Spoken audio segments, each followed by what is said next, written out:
Hey guys, it's Nicole Eaton with the Rock Your Soul book and podcast, where we talk about how to hack your mindset, grow your intuition, and live your best life. You can support this podcast by subscribing, leaving a positive review, and screenshot and sharing on social media.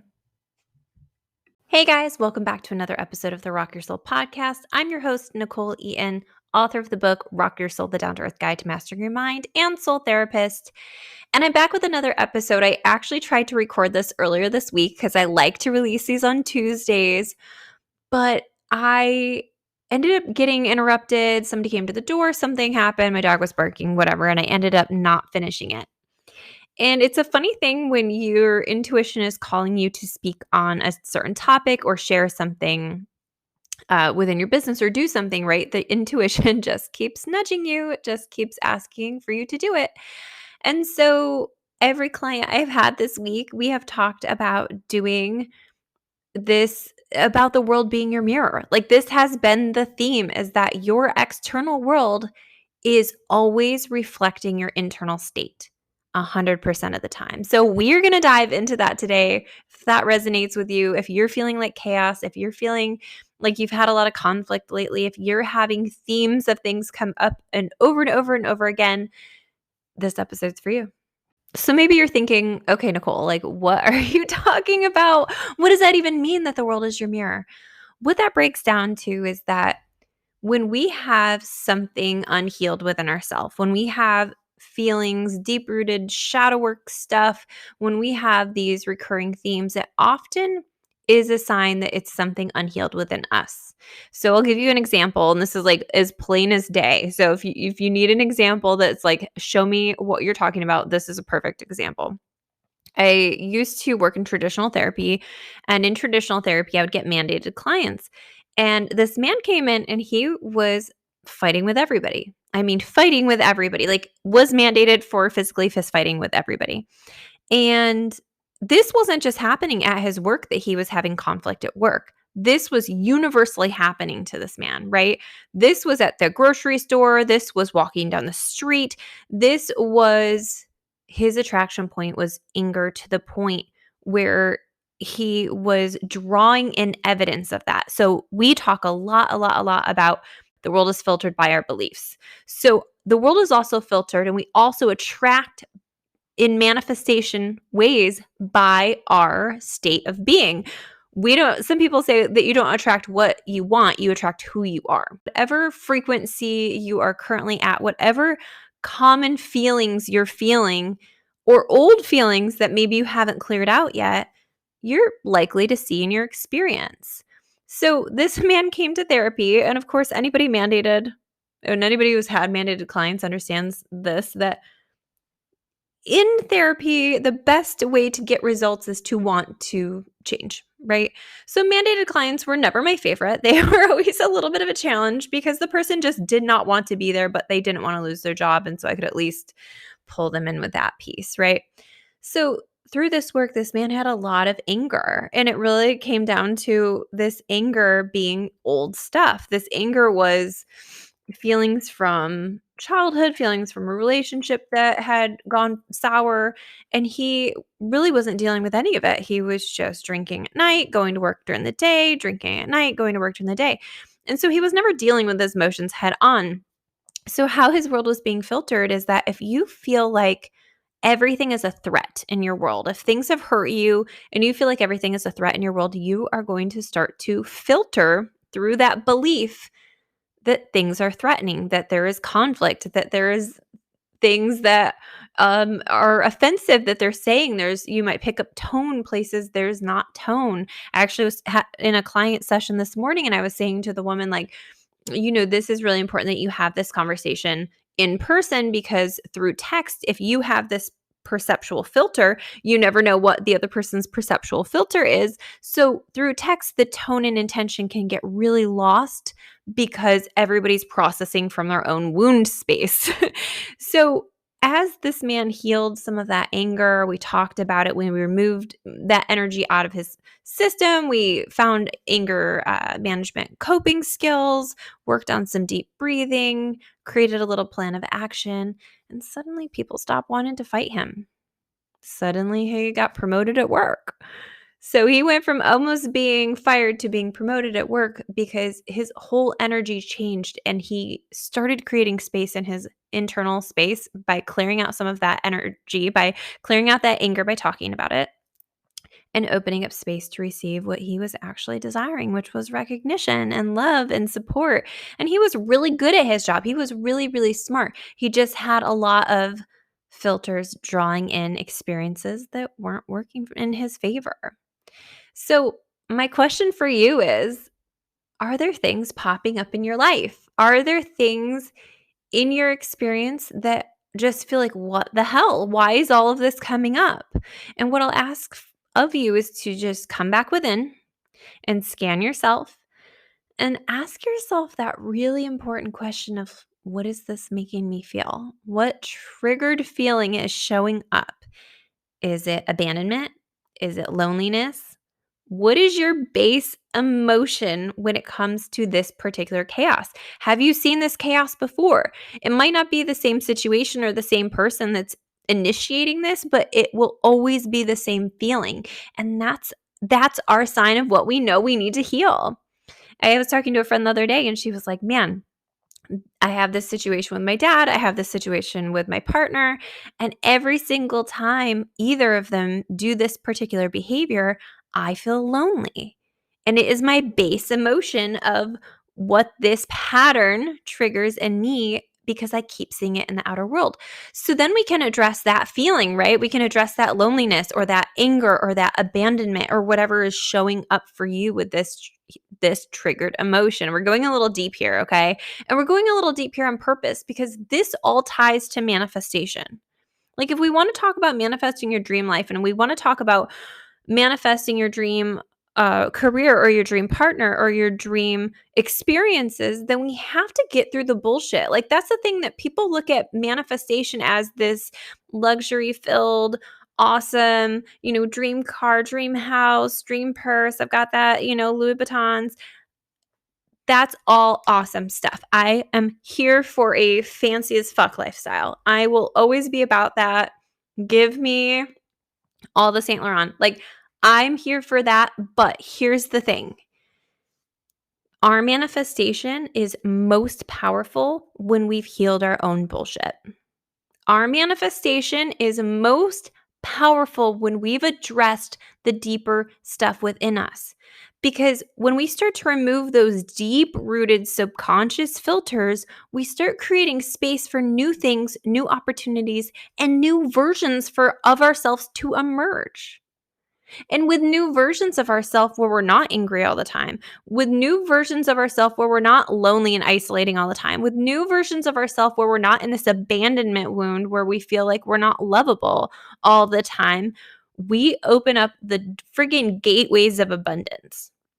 So I want you to look at your stuff. Like, this is the season of looking at your stuff. We're in fall, okay? And I think of fall in such a beautiful, awesome way. This is clearing season. And I've said this to several clients this week, right? We're in clearing season, and clearing season is fucking awesome. And it sucks and it hurts and it's awesome. And it sucks and it hurts because there's a lot of things that are ready to go. There's a lot of versions of us we have to let go of. But that means we're also creating so much space for new things to enter, better things to enter, better versions of ourselves to enter, better versions of ourselves that's going to step up into our life and create more of everything we have desired. And that's pretty magical. So you're telling me that I can skip all of this, manifestation, hard work and just start to address my emotions? And how do I really do that? Because I think that's where I used to get hung up and I'd be like, "Oh, well, I know what I need to do, but I don't even get how to do it. How do I recognize this pattern keeps coming up. I recognize that I keep having the same issue with my bosses over and over again where they're piling work on my desk and I'm just accepting it."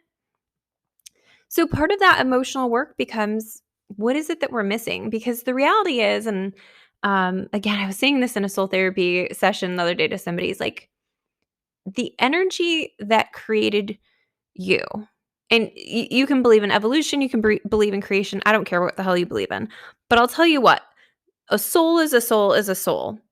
We see that a woman is suddenly pregnant and there's cells that form and there's a soul that's implemented and there's this beautiful God spark that's born into the world. So if on some subconscious level, you have to understand there is a level of magic to every single birth that happens in the world. Magic. It is wild. I actually was like reading the other day and somebody said that the womb is heaven's portal. And I was like, what? That's crazy. That's such a crazy concept. But it's not wrong. It's not wrong. It's amazing.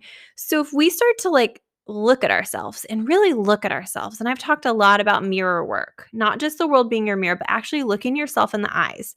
When we start to look ourselves in the eyes, we start to separate two parts of ourselves. We have the ego and then we have our soul energy. Our ego is, I don't know, people like to make the ego out to be this big bad thing. I don't think it has to be. I think that our ego is simply the programmed part of us, the part of us that has all of these beliefs and feelings and experiences that has compiled and connected and created neural pathways. And it has all of this good stuff of all the things, all the people we've met. And that's who our ego is the version of ourselves that is a little bit of everybody else. And then we have our soul, and our soul overrides all our bullshit stories. So the ego forms these stories that we're not good enough, that we're lazy, that we're not smart enough, that we'll never do anything right, that we'll never be successful. The ego forms these stories that are bullshit. And I have never met somebody without these stories. So if you are somebody who doesn't have any bullshit stories, like call me up because I'd like to interview you. I don't think that anybody escapes without these stories. But when we start to really ask the ego, okay, like, well, what makes somebody good enough? Like, what does that even mean? I said that to a client yesterday because she was like, I just feel not good enough. Like, what is good enough? Like, who decides? Who makes that measuring stick? Like, is there a website I can go to? What is good enough? Good enough is bullshit. Good enough is an idea that we've created a measuring stick that we'll never live up to because we've decided we're not good enough. Like, it doesn't even make sense if we break these things down. Like, I'm not smart. Is that even true? What is smart? There's 90 different kinds of smart. There's street smarts, there's emotional intelligence. My daughter asks me science facts incessantly. She wants to know everything about how the earth works and all the organisms and how the, body functions. And honestly, I must have fallen asleep during that part of my life experience because I don't know. I don't know. None of those facts stuck, okay?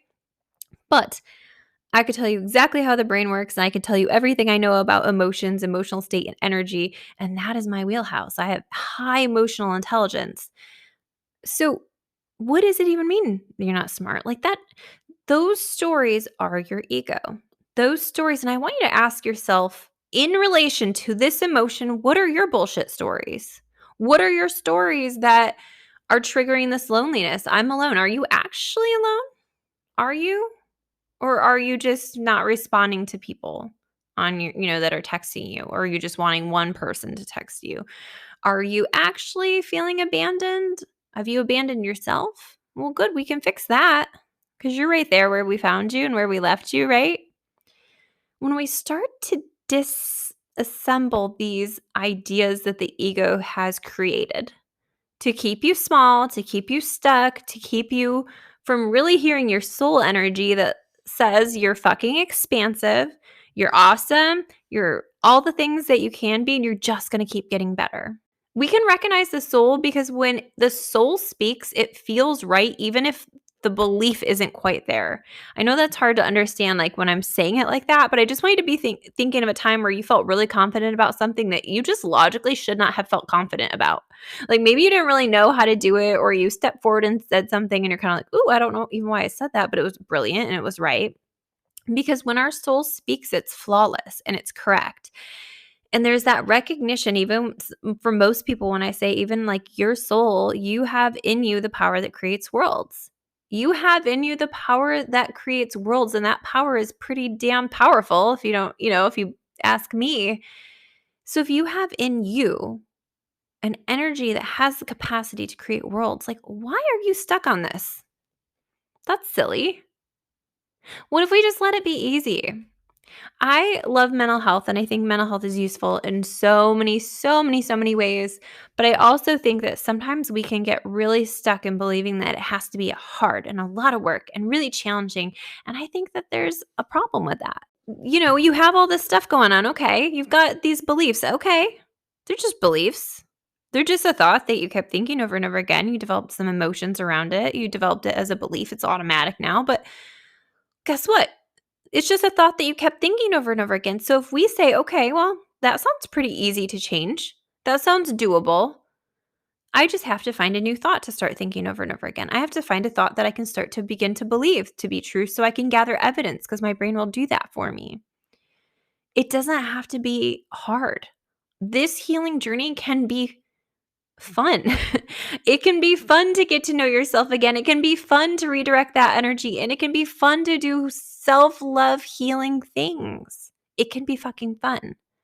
So what if we let it be easy? And what if we let it be fun? And what if we came into the internal space not judging it, but looking at it as an observer of like, "Oh, I see why that happened. That's good to understand. It's good to know. Now what do I want?" Well, that's an old thought. It's really not getting me anywhere. It's really keeping me small. It's really not helping me be consistent in my life. It's really not allowing me to keep the right people in my life. What else would I rather have? What would be nice? Wouldn't it be nice? Wouldn't it be nice to feel a little better every day? Because when we're talking about manifestation, we can begin to talk about that internal space. Because when we can move all that old stuff, again, we don't have to it can just be as easy as beginning to implement, a couple minutes of just looking in the mirror while you brush your teeth. Just make eye contact. That's not hard. That's a doable thing. What if I just pair brushing my teeth with a little affirmation I can repeat in my head while I do it? Well, that's easy. I can do that. What if I start pairing it with just, 5 minutes of reading before bed of something that makes me feel good? Oh, that's easy. I can do that. 5 minutes is nothing. We can begin to shift everything externally by shifting it internally first. I believe in manifesting luxury items. Like I said, I believe in all of that. But I believe the real fucking magic in manifestation is being able to manifest how you feel and being able to manifest your own healing so that you can shed anything that will block you from your future blessings. That we just let it go. That we just decide we no longer need it. That we just decide we're done with that. We're not that person anymore. We don't do it because that's powerful to make a commitment to yourself in that way. That's powerful to say, I've been feeling sad a lot lately. You know, I think every day I can feel just a little better. Because if every day I say, I think every day I'm allowed to feel a little bit better, every day I feel a little bit better. I had bad issues with depression for a long time. I had really bad postpartum depression. And so the story I told myself is that I had really bad depression. The story I told myself and that my therapist told me, that my doctor told me, is that I'll always have it because some of my family had it. And so I could buy that story. That was story that was sold to me. I could buy it. Or I could follow my intuition, and this is transparency 101. My intuition when I was postpartum depression was to get on an antidepressant. Some people don't like that. Some people don't vouch for that. I needed that to get enough out of my own way to be able to make some moves. I was able to get off it, I think, 6 months later. But that's, again, full transparency on my end, is that sometimes our intuition will say, I'm not ready to believe in that. I need something a little bit different. I have not been on antidepressants in over a decade, but I needed that at that time, at that moment, because I was buying that story that was always going to be me. And you know what? It hasn't been, because I started to decide that I was going to feel a little bit better every single day. I couldn't buy into happy. I wasn't ready for happy. But I could buy into, this doesn't have to be the truth for me. I can feel a little bit better every single day. I can feel a little bit better every single day. This is the magic of doing the internal work, because then my brain would start to look for reasons to feel a little bit better every day, because it's just the search bar. It's just looking for what you tell it to.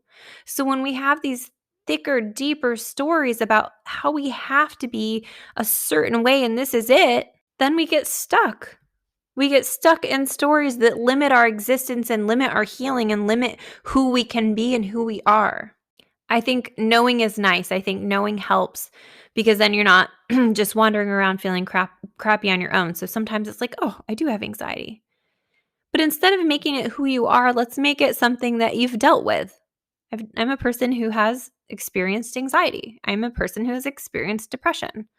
I don't have to have that, have to become that, have to keep that. And then we just decide, I feel a little more calmer every day. Just a little bit. I've noticed lately I feel a little more calm. I feel a little more centered. I'm doing things more that help calm my mind. I'm doing more things every single day. I'm doing more things that help calm my mind. Doing more things a little bit more every day.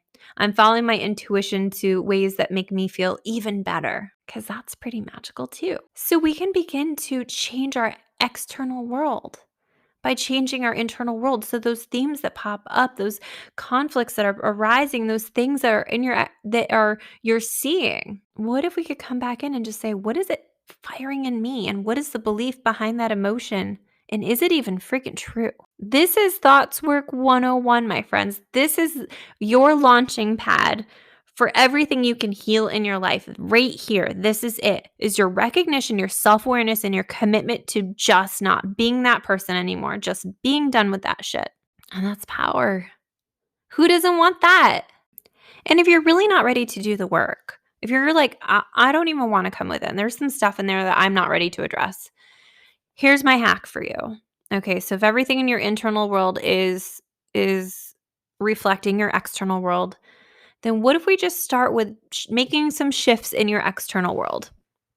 What if we clean a little differently? What if we feng shui the living room? What if we go through your closet and get rid of some stuff? Go through that junk drawer and reorganize it. What if we begin to shift some things in your external environment and see what happens to your internal environment? Because we can do that too. Or maybe it's, I'm not going to pay attention to social media as much because it's giving me that comparison complex or whatever. It's giving me there's so much sadness in the world. What if we begin to even just assess your external world of like, what does this look like and how can I begin to shift it and change it? For me, I like clean spaces. Like my big thing is I want my countertops perfectly clean. I want everything off my counter. I love my counters are really pretty and I love them and I love when the space is clean. I like put flowers on them or some decorations, but that's about it. And when the kids come home and they throw their backpacks on the counter, the first thing they need to do is get it off the counter. I don't care where you put it after, but it needs to go off my counter. So little things like just being intentional about your space. What does it look like? What does it feel like? Does it feel chaotic? Does it feel messy? Does it feel inspiring? One of the things that like COVID really taught me, I work from home. And one of the things that I felt like I was really, really missing working from home was that inspiration of like a sweet little coffee shop. I live very close to Charlotte. And one of my favorite things is that there are 9 billion awesome coffee shops in Charlotte. And they make you feel so like inspired and there's plants and there's just it's aesthetically pleasing. And so I really worked hard over the last year on making my space everything I desire it to be and making it cleaner and making it more organized and making it just more of my vibe or the vibe I was wanting to feel inspired by. And so I did a lot of like home reno and I did a lot of just rearranging things and decorating and creating and DIY and all that jazz. So you can do a lot in your external space to positively impact your internal space. But the big takeaway from this, again, is that everything you are is a manifestation. Everything you are. So if you begin to start that process of loving the fuck out of yourself, like you're worth that. You're perfect as you are. It doesn't matter where you're starting. I don't care if you're starting with all these negative beliefs. Like, we're going to make it easy. We're just going to start building one little thing at a time. We're going to start building one little belief that you're worthy of love and belonging. Just a little bit more every day. We're going to start to build a belief that you're just bomb as fuck. Like, you're amazing. You're awesome. people just adore you if they are allowed to know you. We're just going to start setting those intentions that you show up every single day as your authentic self, unapologetically, lovingly, with a heart of gratitude, with optimistic energy and eyes, looking for all the good shit. The real work in manifestation, again, is finding a place of inner peace, finding a place of satisfaction, finding a place of fulfillment within yourself, because I promise you that is the gateway to the most perfect things for you. You can create them, you can design them, you can put them out there, but at the end of the day, if you can come back in and say, what's going on inside? How can I make it just even better? Like, we decorate our walls, but like, let's decorate our neural pathways. That was maybe the weirdest thing I've ever said. But let's decorate our neural pathways. Like, let's make it fucking pretty in there. Let's make it beautiful. I actually just posted this playlist on my group, the Rock Your Soul Facebook group. So if you're not part of that, definitely vibe up with me. But I just posted this playlist, and it is called I'm Thriving. And it is on Spotify. It's all of these like manifestation songs, and it's so much fun. And it's so funny because it's just I play it in the morning just to kind of get my mood going. I found myself throughout the day like repeating those song lyrics, like getting the songs stuck in my head, but they're all manifestations. So it's like everything is as it should be. Like, just having something on repeat that's positive. So let's start decorating those neural pathways with better intentions, with better thoughts, with input from music that's positive, with lyrics that are make you feel good, with people who make you feel good, with opportunities and situations that make you feel good. That is the key to manifesting more. I hope this was enjoyable. I hope this made sense for you. Make sure to get on my November schedule. We're filling up with the holidays and for soul therapy. And if you're not familiar with soul therapy is a really good mix of traditional mental health counseling combined with intuition. So I specialize in helping you feel empowered, helping you come up with ways to create your better reality in your life, to really tap into a better version of yourself and make choices that are for you, not against you. So this is about claiming your power, owning your power, shrinking your past, and moving forward. And if you like, I'm not a one-on-one kind of girl. I do have my comeback course up on my website. It is so much fun. It's 7 hours of content. It's got 6 personalized meditations for each lesson, and it's got a workbook in there as well so that you can do the self-reflection. Actually, that workbook would be so good for this work. So if this episode spoke to you, definitely check out the comeback course. I'll link that in the bio of this episode. But that course will help you with all of this shadow stuff that we've been talking about today, doing that mirror work and working on that inner language, working on that ego stuff. So yeah, check me out, NicoleEaton.com. Make sure to follow me on Instagram, NicoleEaton.xo.